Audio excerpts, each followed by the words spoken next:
This is Hidden Killers with Tony Brueski. Here now, Tony Brueski. I don't know that people connected with him emotionally as much as they did with R. Kelly. And in the music, I mean, Diddy kind of sucked as a rapper. He really wasn't that great. But because he produced so many high-profile, very good artists and always had to have his name on the songs and I like this and whatever the hell he threw in there for a few words. I mean, he became more ingrained that way, but I don't feel that people made an emotional connection with him as strong as they did with some of the other folks that he brought up or that were around him. And that's where I feel like it's easier for someone who did grow up with the music, who was very ingrained into the culture of it, and they see these allegations of what he has allegedly done and the people that he hurt. I don't know that there's a lot of people turning a blind eye to it and just thinking, oh, it's all consensual, considering what we've heard so far. I don't know. Yeah, I don't know either. But I don't know either, and I hear you loud and clear. And I can't disagree. I mean, the difference between the artist who's actually performing the music that touched you in a way that it affected your life in a positive way. I get that concept, but I mean, you could make the argument that for those people that happen to think that Biggie was one of the great artists of all time, which I'm in that camp. Like I love the Notorious B.I.G. Sure. I agree. Me too.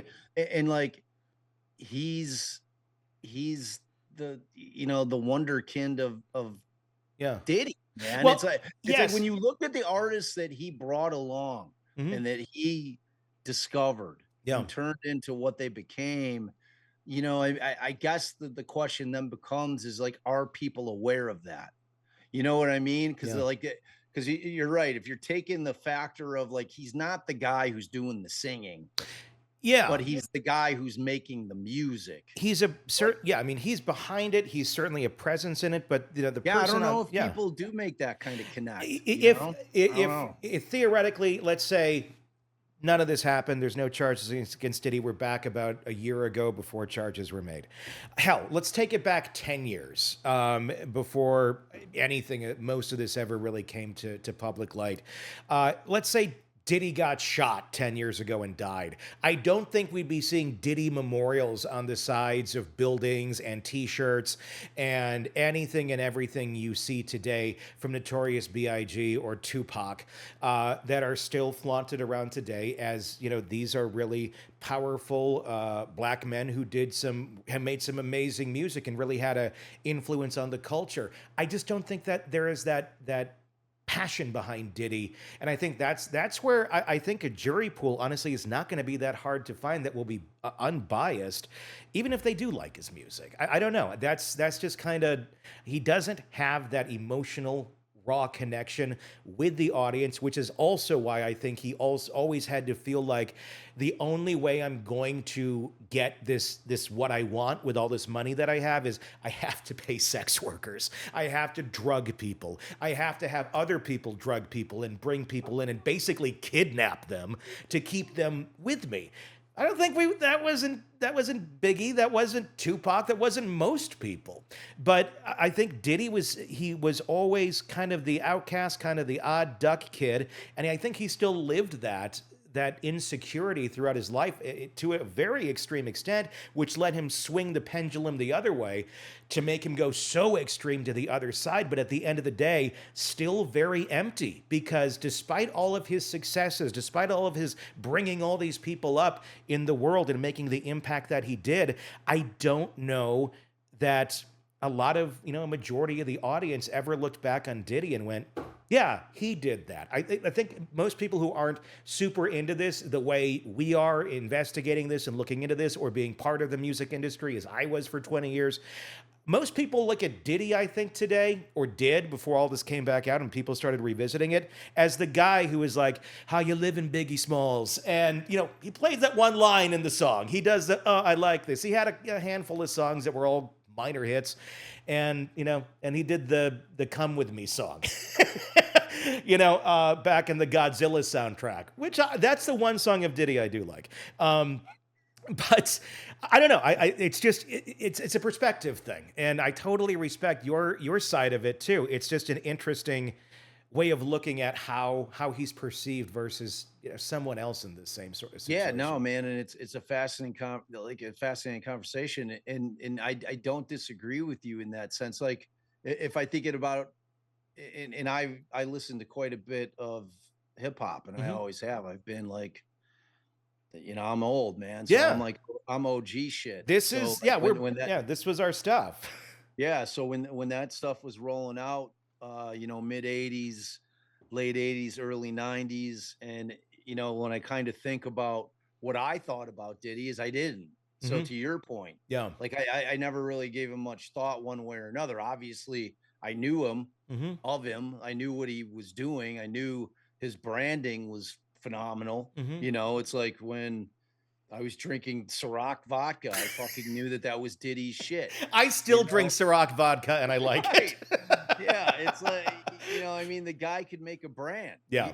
so you could be absolutely right in terms of how that translates. It may not translate to people at all. There could be no worry whatsoever because this guy, like, even though he had a massive social impact, it's like people didn't really know it was him, Yeah. and Yeah. they certainly didn't have any kind of connection to him where they're like, every time they took a drink of Cîroc, they felt real reminiscent about, my God, thank you, Diddy. Thank you for making this Yeah. grape vodka. It's But so it's here's so the deal wonderful. with that, and this is just totally personal and side note. I liked Ciroc before Diddy had anything to do with it. I was drinking it before Diddy had Me become part too. owner and all that, and I liked it because it was different. It is good vodka because It is it's good. fermented from grapes. It's different, Right. They don't but make yeah. it, it's not a grain. Yeah, Yeah. so I never I mean I connected it with Diddy a bit after he started, doing the commercials and he's riding the jet ski around drinking a bottle of Ciroc because who doesn't do that?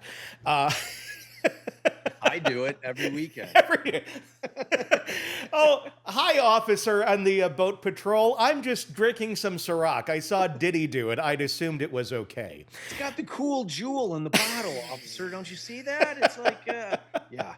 No, it's going to be interesting to see how it plays out. But like, that's what makes the case so fascinating, Yeah. right? It's like all of these aspects of it.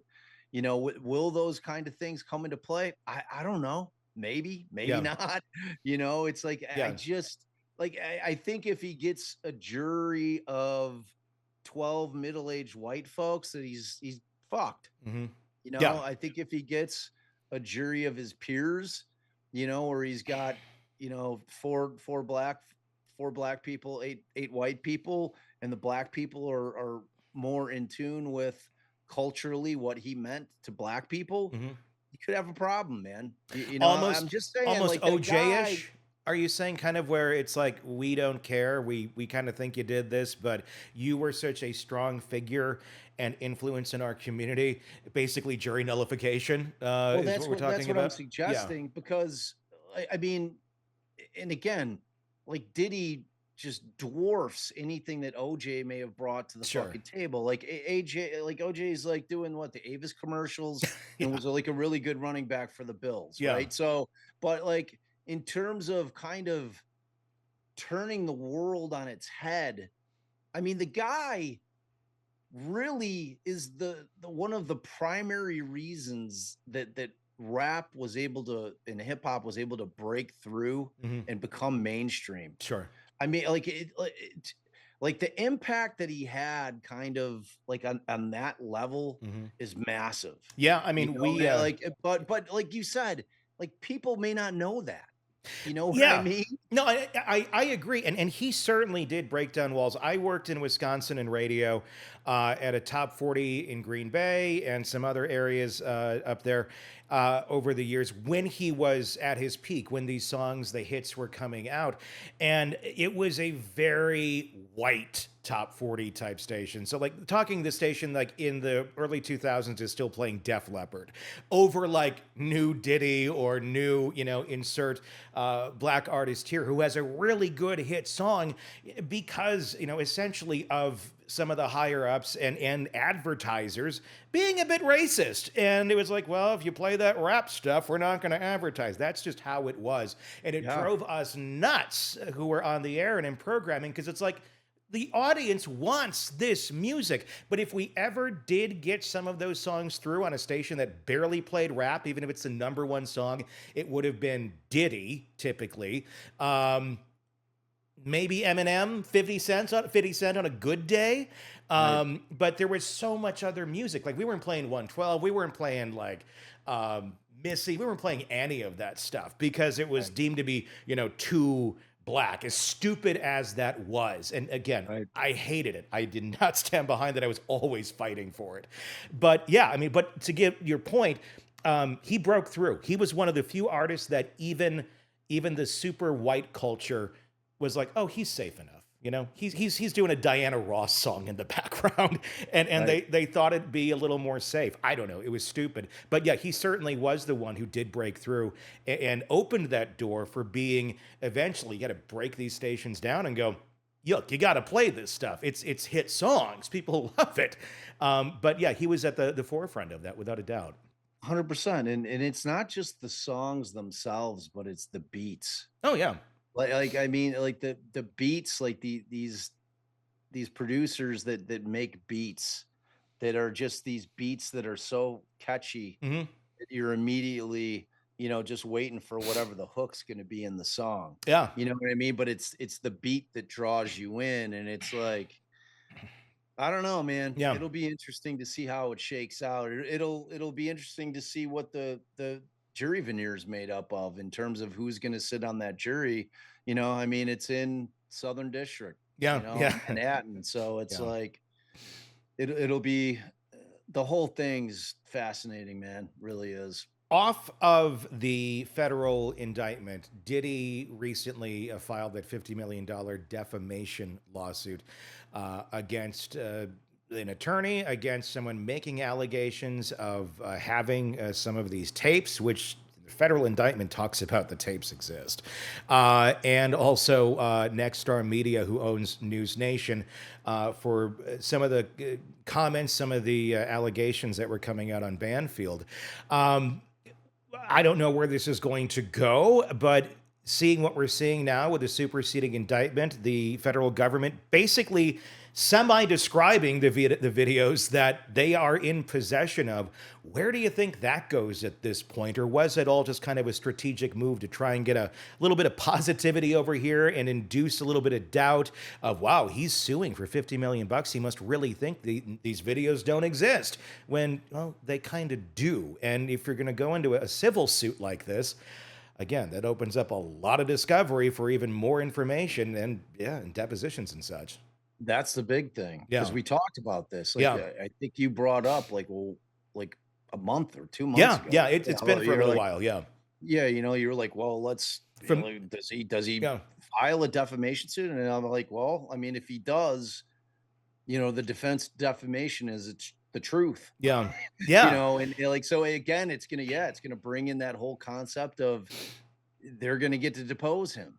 The other side, whoever's defending the case, and he's going to have to sit there. And you just like to think, in the world that we live in, where you cannot go anywhere where somebody is not on their phone filming. Like it's and if you think that you've got people in these parties or that were in protection mode, like, people at some point you become, as an individual, if you're under the thumb of Diddy, like you've got to start protecting yourself in some way. Yeah. And most people that are going to be in the inner circle with him are probably not going to be super thick people in terms of not smart. Like they've probably got some smarts about them if you're in his inner circle, because I don't imagine that he was surrounding himself with idiots, so point being that at some point those people had to have been like, man, I got to protect myself if the shit goes down on this thing. Like, at some point, like you've got to be thinking, like, how long can this guy get away with this shit? He did for so long, I think people thought he was Teflon, and you get to a level of comfort and conditioning, essentially going, no, nothing's going to take this guy down. Can't stop, won't stop until you get stopped. That's it, man. And that's where it ends. Want more on this case and others? Then press subscribe now and don't miss a moment of true crime coverage from Tony Brueski and the Hidden Killers podcast.